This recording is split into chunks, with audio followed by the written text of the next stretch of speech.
บอกคนเพชรบอกเพชรกุดบอกว่าภาพนี้ได้กำไรเป็น100 ล้านได้จากการปัจจัยมาถวายและจะมาร่วมทำบุญกับท่านพ่อผลปรากฏว่า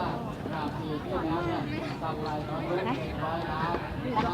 การทำธุรกิจเกี่ยวกับอาหารแห้งส่งทอดแล้วก็ปีที่ผ่านมาเราก็มาเป็นของพุทธบาทแล้วก็ให้ทำให้ปัจจัยจะเป็นกินได้ไหมพ่อเสร็จแล้วกินได้ไหมเพื่อที่จะสร้างสังฆนาวัตถุต่อไปนะครับอันนี้เป็นวันเพื่อตำนานของหลวงพ่อคูณก็คือพ่อหัวและรถน้ำมนต์ตำนานของหลวงพ่อเขียนก็คือเศษกระเป๋าหลวงพ่อไม่ได้แจกกระเป๋านะครับแต่หลวงพ่อไม่ได้แจกกระเป๋าบางคนนึกว่าหลวงพ่อแจกกระเป๋าก็เลยไม่มีการฝากจากทางท่านนอกเข้าสู่ทางด้านในนะครับไม่มีการฝากจากท่านนอกเข้าสู่ทางด้านในท่านอยากได้ของดีต้องเข้าไปด้วยตัวของท่านเองเข้าไปด้วยตัวของท่านเองเพราะว่าท่านพ่อจะได้อธิษฐานจิตเป็นรายบุคคลไป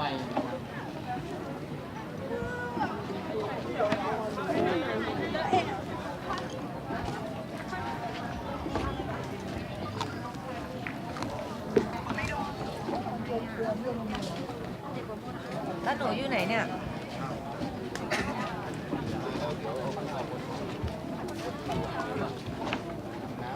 ดอยเพชรกุด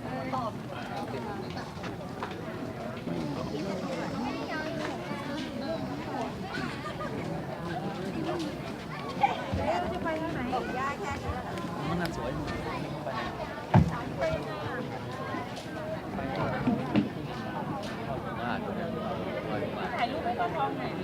ะเรื่องมูไหนวะตรวจทั้งเถอะตรวจ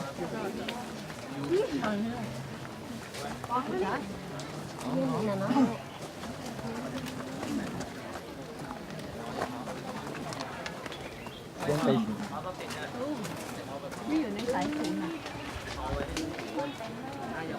เลยอยาก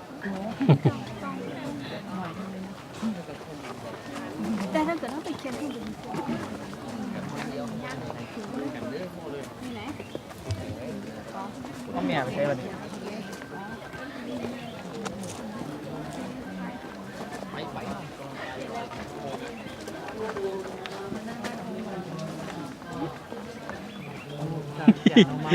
ลูกคนดงคนลง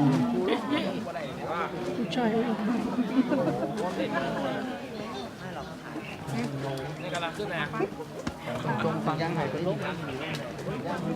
ทางขึ้นมีแต่ไม่มีทางลงไม่ให้เขาลงไงเขาเรียบลงแล้วเขาลงข้างไหนอ่ะเขาก็มี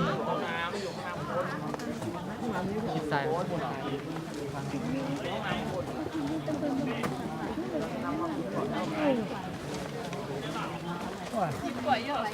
ทีเดียวแน่เชียงกงลูกเมา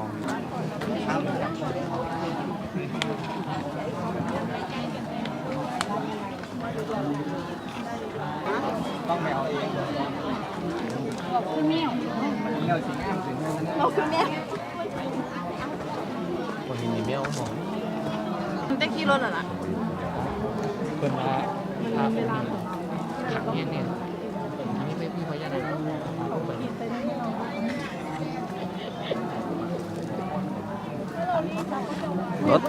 รถติดในกรุงเทพแต่คนมาติดอยู่ที่เขาเพชรกุดไหวปืนถือดิถือ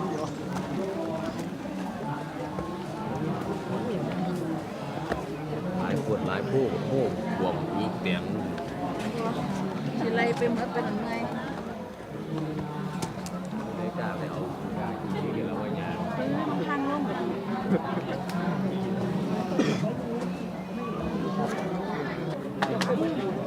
ตายไปหมดเบิ้งข้างหลังเป็นแสนนั่นน่ะมีเป้าว่าอะไร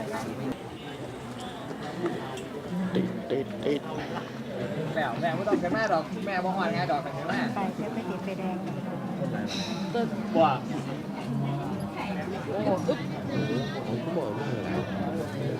ย่างบ้านเราคนเราไม่รอดแม่ได้เข้าไประวังไง อันนี้อัทล่ม แม่เข้าไปแม่เลยนะ แค่เป็น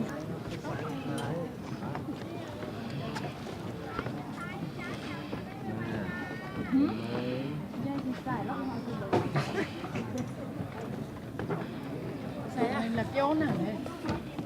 มากล่องเลยไม่ยากดูมันมาเยอะ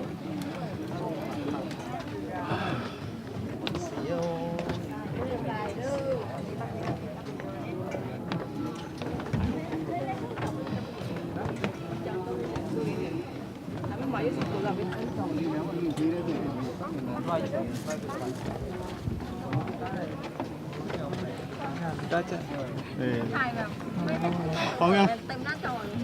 มุดดิ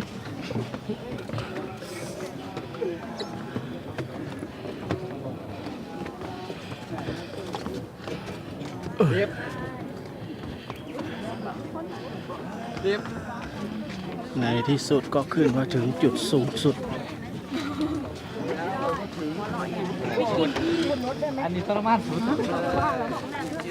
ไปไหนกันนะ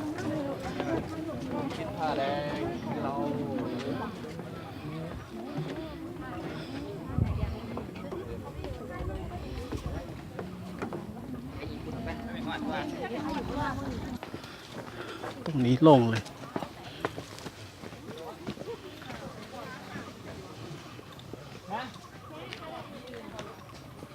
เดินป่าเดินเขา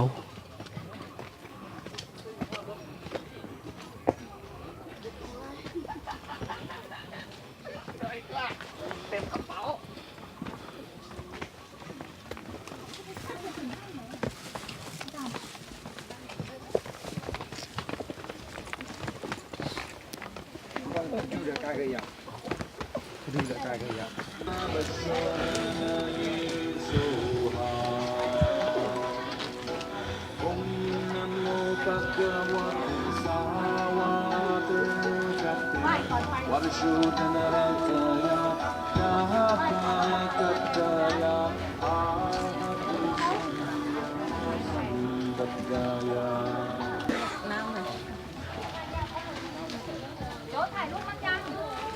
นับเลย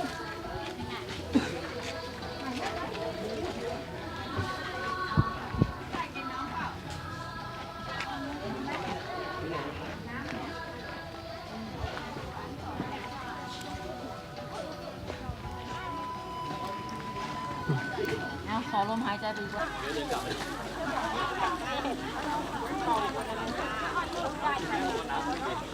บ้านนะครับสาธุโมทนาบุญด้วยนะคะผู้มีจิตศรัทธาในพุทธศาสนาค่ะถ้าใครยังไม่เจิมกระเป๋านะคะ เดินเข้ามาด้านในเลยนะคะหลวงตาเมตตาเจิมกระเป๋าให้นะคะเดินค่ะเข้ามาค่ะเชิญเข้ามาข้างในก่อนค่ะเข้ามาด้านในก่อนนะคะโอ้เขาเรียกว่าผู้มีบุญผู้มีบุญค่ะในถ้ำแก้วของเราเนี่ยก็มีสิ่งมหัศจรรย์หลายอย่างนะคะเชิญค่ะต่อยอดพระป่าสามัคคีร่วมกันนะคะสร้างตึกสงฆ์อาพาธนะคะร่วมกันร่วมด้วยช่วยกันนะคะตึกสงฆ์อาพาธจะเกิดขึ้นได้ก็อาศัยแรงบุญของญาติโยมนะคะ